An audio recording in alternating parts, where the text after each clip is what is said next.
Hello, everybody. Claire Chancellor here. When we think about what we're manifesting, there's the gap between where you are now and what it is that you want.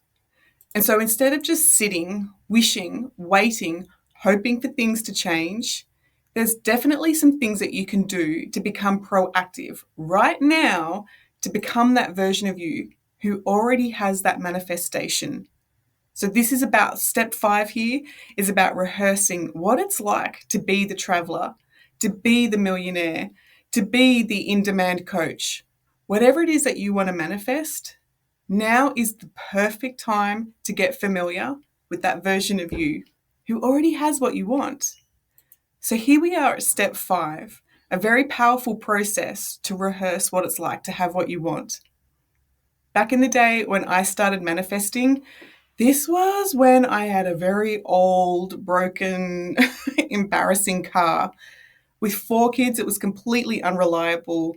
You know, the floor would get hot, the air conditioning didn't work. It was horrible.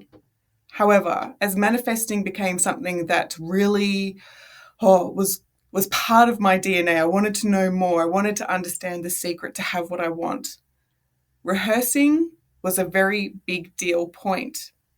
And so I definitely looked like the crazy person in the neighborhood, polishing this old broken car, driving it like I was, head held high, feeling powerful with this old car. But in fact, in my mind, I was polishing the new car that I wanted. I had printed out the logo of the car and stuck that on the steering wheel of the old car to pretend and rehearse what it was like to, yes, have the car that I wanted. And wouldn't you know it, of course, I started to manifest that in within about 3 months, actually, of getting really familiar with the identity of who I am to have what I want. And so this is what we're going to go through together, is to have a look at different ways that you can rehearse. So when you're clear on what you want, when your goals are non-negotiable, and yet you have not grabbed hold of it yet, that you haven't manifested it yet, who knows this gap really well? That version of Claire who was, polishing the old car. Oh, it was so easy to go into like that victim mindset. And where is it? And the neediness. And oh my gosh, this is embarrassing. But I changed that. I rewrote that. And here I was, prepared to close that gap. So imagine you're that jumper on that trapeze. What would you adjust to get closer to what it is that you want? Now, I'm going to quickly share a video with you about the best of the best, rehearsing what it's like to have exactly what they want. Here we have the Blue Angels within the US Navy, and they go into a deliberate meditative state to be able to rehearse in their mind and their body what it's like to perform together and to be in the sky, being able to create that cell memory of what it is like to be able to have the invisible forces of gravity holding them up, to be able to create that incredible collaborative flight show that they put on for people. So they're manifesting and they're becoming and they're rehearsing, taking inspired steps to rehearse and become that elite pilot. Let's see if this one here will play with sound, hopefully. No, it won't. All good. I'm going to share that link in the descriptions below. But what I want to point out is that this is how the professionals close the gap. They rehearse the win. Professional athletes rehearse what it's like to win, to be able to have that elite performance. We see people in the industry imagining what it's like to have exactly what they want. And so this starts to put out that radiant energy out into the universe, like, this is it. And you start to train your unconscious mind, like, this is the opportunity that I want. You can start to connect in with your intuition. It's like, yes, guide me towards this. This is who I am. This is who I'm becoming. And so when we look at the video and notice what the Blue Angels are doing, they're very, very deliberate in the way that they're training their mind. We can only imagine what pictures do they see when they're imagining being up in the sky. We can imagine what they're hearing within their mind. We can imagine the feelings within their body. And also, what are they saying to themselves? Because I bet you they are not leaving room for doubt, insecurity, worried about what's for dinner. In that moment, what are they saying to themselves? Because I'm pretty sure they're going to have crystal clear focus. They know their passion, they have an agreement within themselves, they know that goal is non negotiable. They are feeling it, they're being that, being that resourceful, acting as if, and being that identity. So they're playing with time too, right? We've got this current time, and then they're rehearsing the future now. And of course, they get the inspiring results. Now we can see that they're playing, life or death kind of situation here. If they made a mistake, like it would be catastrophic. There is an importance why they're doing this. But what it tells us as a layperson is that if this works for that elite performance, you can definitely get into the zone when you are cleaning and imagining what it's like to clean your mansion, if that's what you're manifesting. If you're manifesting in the travel, go into your local area and pretend to be a tourist and take notice of what you would be taking notice of when you're going on that travel and that adventure. Be the person who's already curious about what it is in your surroundings. So when you think about what you want, what do you see? What do you hear? What do you feel? And what do you say to yourself as if you've already got it? And this is the clue, right? We need to engage with our senses. What do you see, hear, taste, touch, smell? It's like, yeah, this is my reality. And again, of course, if you're in a situation or an environment that is really heavy duty, I don't know, toxic relationship or feeling depressed or stuck in hospital, you can still access your imagination to the potential of what it's going to be like when you're free of that heaviness. So yeah, if you're manifesting in the car, here's a quick picture here of like, yeah, this is my current now versus my future now that I'm manifesting. And what you do need to know is that there are various ways to rehearse and simulate already having what you want. Now, my friend Jess here, she's an extrovert. She loves to manifest by writing, moving the body, getting out in nature. Whereas me, as a bit more of an introvert, I love doing my drawings and the mind maps and listening to processes. So our way of manifesting is quite different. And this is why there are no rigid steps here in step 5, because you need to know what works for you. If it feels tense, if it feels pressureful, if it feels unnatural, yeah, don't do that, because you're just making your manifestation much harder. And so if Jess had gotten onto group coach, you're like, everyone up on the floor, like up on your feet, get up and dance. They're like, hell no. I might do it just to, embrace the unfamiliar, but it's not something I would get people to do. Whereas there's different ways that I manifest that Jess will be like, oh, that's a bit boring, and she'd lose interest. So yeah, here's Jess manifesting she's currently in New Zealand, wanting to manifest in being in Queensland. And I took the time to be really, really specific. I found a picture of exactly where Jess wants to move to from New Zealand, here in Australia, in Queensland. And then I put the picture of Jess in Queensland. Her unconscious mind now has an exact specific idea of what she is manifesting, going from where she is to where she wants to be. And if she had put this up on her vision wall, it would be like, yeah, let's look for opportunities to create this. And so I do encourage you to be that pedantic and that specific when it comes to your manifestation, because it is important. So are you somebody who is more visual? Are you somebody who likes to get the body involved, move and play? Are you somebody who likes more accountability, checklists, writing things? Are you somebody who likes to connect more into that intuition of yours? Because there's a multitude of different ways you can rehearse being the new you. And it is important to imagine like trying on new shoes. Which one fits? Which one pinches? Which one moves within the rhythm of your day-to-day life? So trying them on, because the manual definitely has over 40 different ways to rehearse. And it's not about being overwhelmed, but it's broken down into 4 different chapters of the visual people, the people who like the checklist, the people who like more spiritual. It's there for you. And again, the key thing here is to rehearse in a way that lifts up your energy, that gets you excited, so that you can elevate your energy and elevate your results. In today's video, I'm going to take you through 3 particular chapters to give you a bit of clarity in the ways that you can rehearse. Here's the visual methods to manifest. And we spoke about vision walls right at the beginning. One of the reasons why we did that was because it actually can be quite time consuming, or to find that pocket of time, to find the pictures and to be able to create that vision wall or the vision board.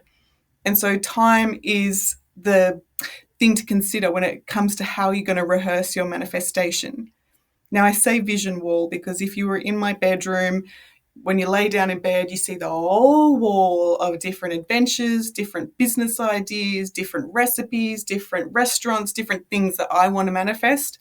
And it's just like elbowing my husband and saying, like, see that? That's what we're doing this weekend, or that's what we're doing to the house when we start to renovate. And so your vision wall, it can be organized, very structured. It can be really messy. Now, my daughters have their vision wall of things they want to do on weekends and school holidays, and it is quite messy. You're going to open up the pantry and the linen cupboard, and it's like, yeah, that's what we want to do, Mum. You know, pancake parlor and motorbike riding and whatever else is in between, parrot training, all the things. So it can look quite messy. It just depends on the way that you work. Some people like it a little bit more subdued, monotone. But before you spend too much more time perfecting your vision wall, we need to just make sure that the pictures that you choose are the things that you want to create in your life, instead of emphasizing how much you're getting away from problems. If there are pictures here that you're trying to get away from old stress, old situations, it's not worth putting it up on the vision wall at all. And we can see here from Jess's example that when she came out of a breakup, that her vision wall, yes, it was something to do to lift her out of the betrayal and the heartbreak. However, we can see that after coaching, when she took the time to redo her vision board, the emphasis and the colors and the motivation is so much lighter. So I would still encourage you to do the vision wall, even if you're feeling like you're in scarcity and lack. However, you may find yourself outgrowing that very quickly, which is good. The whole idea with your vision wall is to spark that enthusiasm, the excitement, to be able to uplift your energy. Behind the camera right now, there are all sorts of different pictures, and I see it like my energy's just like, oh, I want to be here, I'm loving it, compared to just feeling like, oh, this isn't my space, I don't like it, I'm tolerating. So you really do want to find those pictures that elevate your energy. Now, there is a bonus video that will go into more detail about why this works, how it works, what we're doing to be able to tap into your unconscious mind, because the vision wall absolutely needs to make you feel amazing.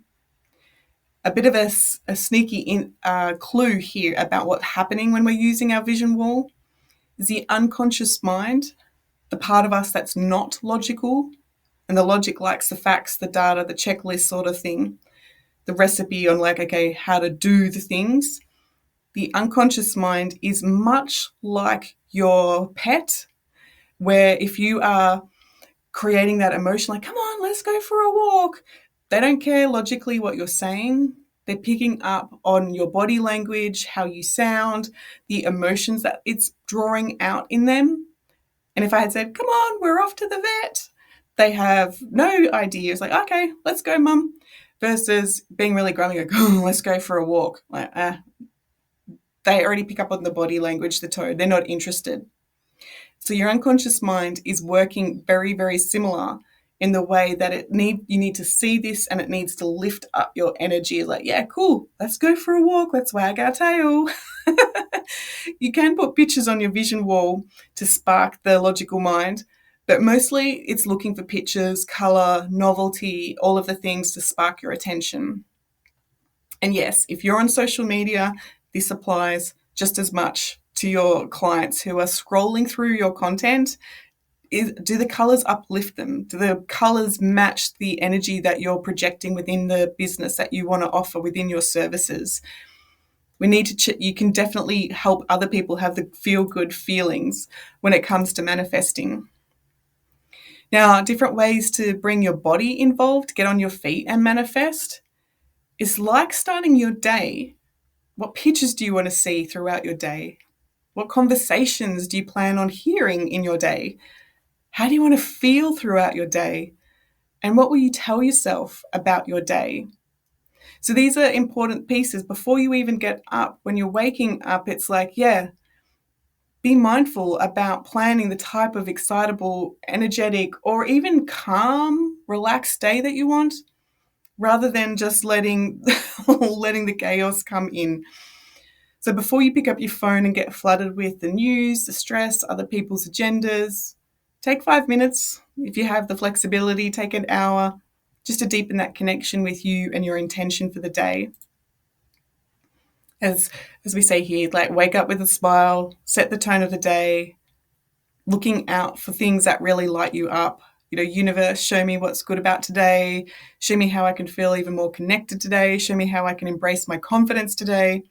Set things up so that when you wake up, it's like, yep, I'm dialing up my energy. Because otherwise it's just so easy for our energy to get drained, right? We need to have these tips and strategies to elevate. Music's a great one, especially if you are that person who likes to get the body involved, to allow the music to lift up your frequency, and to already have a bit of a playlist ready when the day gets hard. So when you're taking yourself too seriously, get that music playing with that, gives you a bit of a dance, get the body moving. If you've got a full day of clients, what songs can you bring in that ground you? Those moments when self-doubt's going to kick in, what is the songs that you can play to reassure and bring your power back to this now moment? Preparing for a job interview, what music can you play to bring in that confidence and that power within yourself? And then need a break between paperwork? What music's going to motivate you to get up, get moving, shake the body? And then, yeah, a meeting, a presentation coming up, what music can you play when you're feeling into that grounded energy? So, yeah, have that playlist ready so that you can go to it as a resource when your energy goes low. And we definitely got you covered. There's plenty of my content and Jess's thought-provoking content and conversation that can uplift your energy to think about things in a whole different light. Another one is being really mindful when you're seeing the 111s, seeing your feathers, seeing those signs and synchronizations, to allow yourself to come back to the present moment.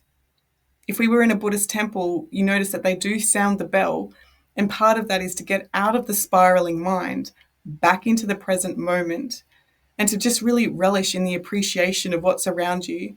Breathing in, feeling the light, noticing your body, having appreciation for your body working as well as it's working, and just, yeah, utilizing those opportunities to come back into that present moment. Because the more hype, the more fun, the more energy that you're having, the easier it is to manifest and to come into those feel-good feelings. That's the thing with manifesting, is when you're in that present moment feeling really good about your surroundings, like going for a walk and just having appreciation, even for the mastery of walking past a luxurious car and wow, like the engineers or the design, looking around at buildings, going like there, the incredible architecture and the mastery in what's being created, the beauty within Mother Earth is like, wow, like Mother Nature, I should say, the colors of a bird, the droplets of rain on the wet grass, like just the awe in all of that investment to be poured into that moment where you just get to enjoy it. You don't have to be responsible for servicing the car or cleaning the building. It's just like, no, you're surrounded by abundance. And then there's also the other way to manifest is those soulful methods.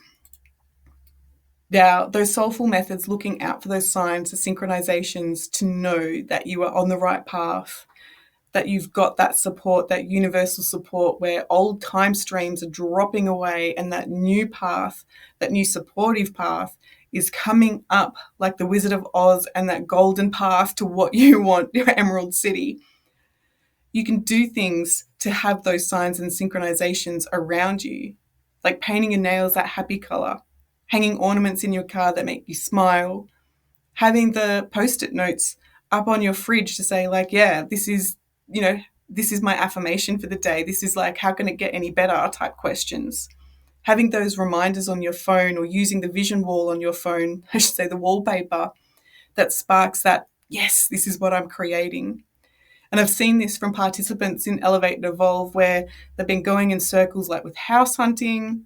So suddenly putting up the images that represent the house that they want, seeing that on their phone every day. And it's like, yep, this is what I want. A fun story, I was coaching a client a year or so back. She created her vision wall. One of those pictures happened to be a destination in Australia. She kind of took the wall down or moved it out of the way to a vision board, I should say.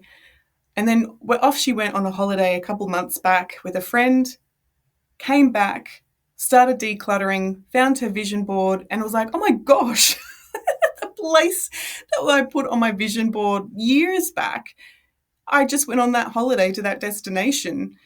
And so even though it wasn't present in her day-to-day awareness, there had already been the planning, the unconscious mind, the intuition working to have exactly what she wants. And we see this time and time again with people manifesting that job that they want.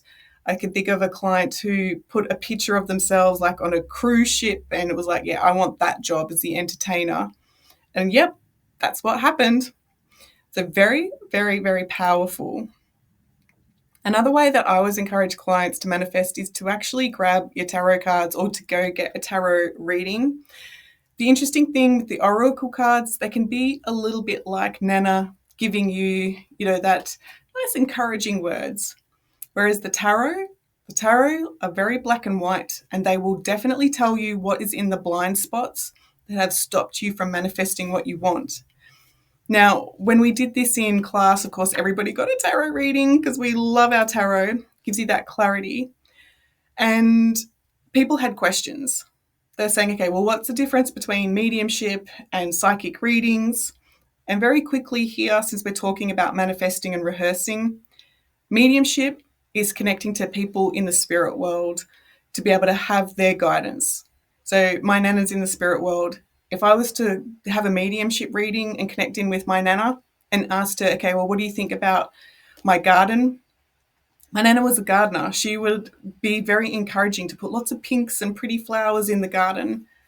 Whereas if I had got a mediumship reading from my Uncle Ken, he did not care about the garden. He wouldn't have an opinion. So when we're doing spiritual, soulful ways to manifest, you need to actually connect in with your higher self that has the connection to your intuition, your best intentions for where you're going. Because going to Nana, going to Uncle Ken, they're going to have their own projection and their own agenda. Now, if you go to a psychic and they do a tarot reading and they tell you the energy in front of you, please know that you have free will to pivot and change. The reading that they provide you is not concrete. I know for myself when I did a reading for somebody who I saw on their path ahead of them, a baby. She was a single woman. She did not want that baby. And it was like, well, Spirit's letting you know if you continue being a little bit reckless and carefree, that this is what's being put on your path ahead of you. And of course, she then had free will to pivot and shift and did not have that baby. So the reading wasn't wrong, but the reading did give her the guidance about what's in her blind spots to say, okay, you have the choice to pivot and pull in a different time stream. And it can go the other way, staying on the theme of babies. We can also do a tarot reading, right, to say, okay, well, I want that baby. I want to be pregnant. I want to be a mum. And to say, okay, well, currently that's not on the path ahead of you. Why not? And the team will also say, oh, well, there's these limiting beliefs here about fearful of the consequence, the responsibility, don't want to be a mum like my own mum, like whatever it is. And then, of course, you can do coaching to clear the limiting beliefs, the fear of, becoming like your mother. And then the energy now shifts, and you now can manifest in that baby, the house, the car, whatever it is. So I absolutely love, love, love the tarot. I've been doing tarot readings for multiple past lives.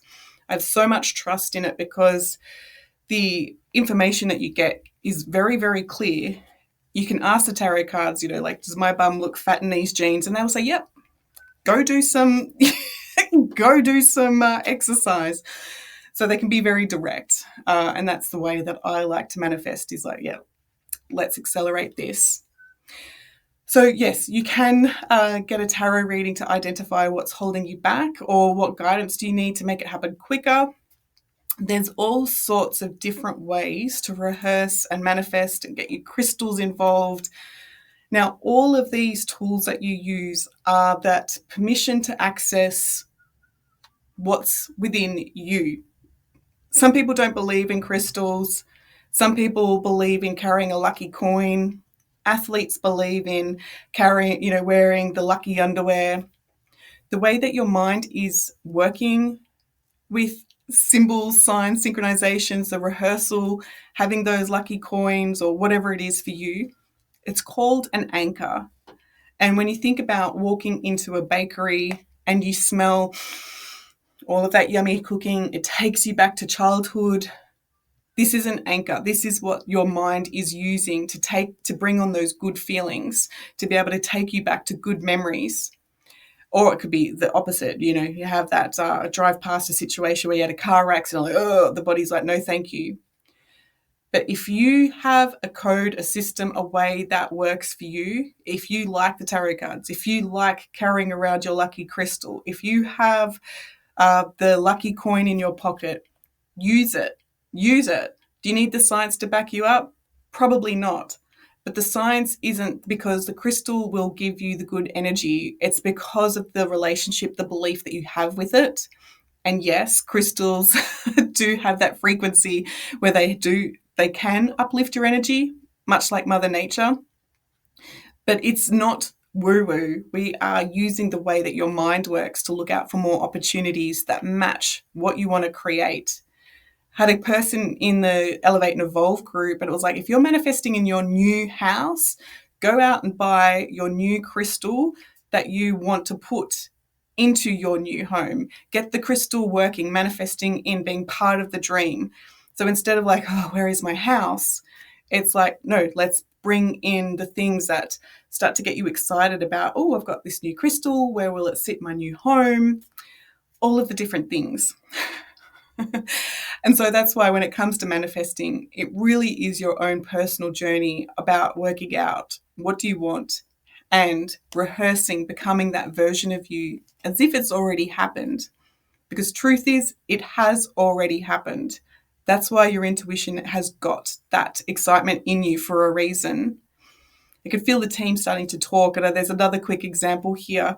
I do have a process on my website where you do quantum jump into the future, where you do already have that job or that car or that house or that whatever you want. And I had a particular client who really wanted to become somebody important in the investment, in the housing investment industry. And when we did this quantum jump, she had a look and noticed that she was actually still wearing a dress in that new identity. She said, oh, I wouldn't think I would be wearing a dress when I'm in that corporate world, in that industry. I thought I'd still be, having to adapt and put on the pants.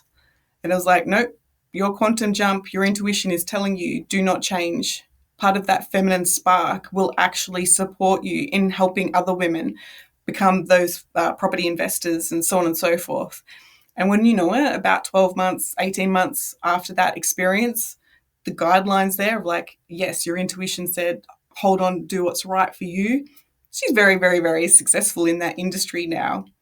And so it's really important to notice, okay, what lights you up and do what process feels true to you. So they're all in the manual there. At the moment, there's about 40 different processes. So find your chapter that works for you. If you like to script it out, if you like to dance it out, if you like to use vision boards, whatever's right for you.